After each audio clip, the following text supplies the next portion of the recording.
Gagal jadi suami belum tentu gagal menjadi ayah. Ariel Noah buktikan hal itu kepada Alea.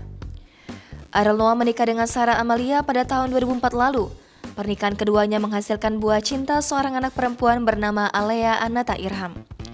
Namun, pernikahan keduanya kandas pada tahun 2008. Hak asuh Alea pun diberikan pada sang ibu, Sarah Amalia. Kini, putri sematawayang Ariel itu sudah beranjak dewasa. Ia tumbuh menjadi gadis yang cantik. Namun, ada hal menarik yang belakangan ini menjadi sorotan netizen. Walaupun Ariel dan Sarah sudah lama bercerai dan hak asuh Alea jatuh ke tangan Sarah, kedekatan antara ayah dan anak ini patut diacungi jempol. Kedekatan antara anak dan ayah harus tetap dibangun walaupun antara sepasang suami istri sudah tidak ada lagi hubungan pernikahan atau telah bercerai. Melansir dari e-Jurnal Mercu Buana Yogyakarta, peran ayah harus didapatkan oleh anak sebagai figur pemimpin serta menjadi simbol tanggung jawab.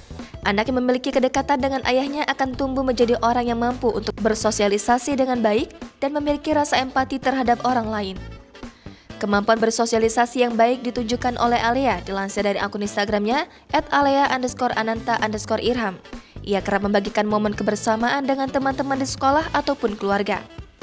Bahkan, ada hal menarik yang menjadi sorotan saat Alea pergi ke Paris bersama sang ayah dan beberapa influencer lainnya.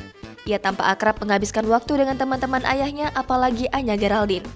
Ariel dan Alea memang jarang mengekspos kebersamaan di media sosial, tetapi kedekatan keduanya tak perlu diragukan.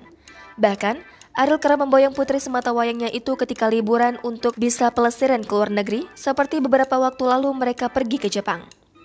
Ariel memang gagal menjadi seorang suami, tetapi ia bisa dikatakan sukses menjadi sosok ayah bagi putrinya walaupun keluarganya sudah tidak utuh lagi. Jangan lupa subscribe, share, komen, dan like ya.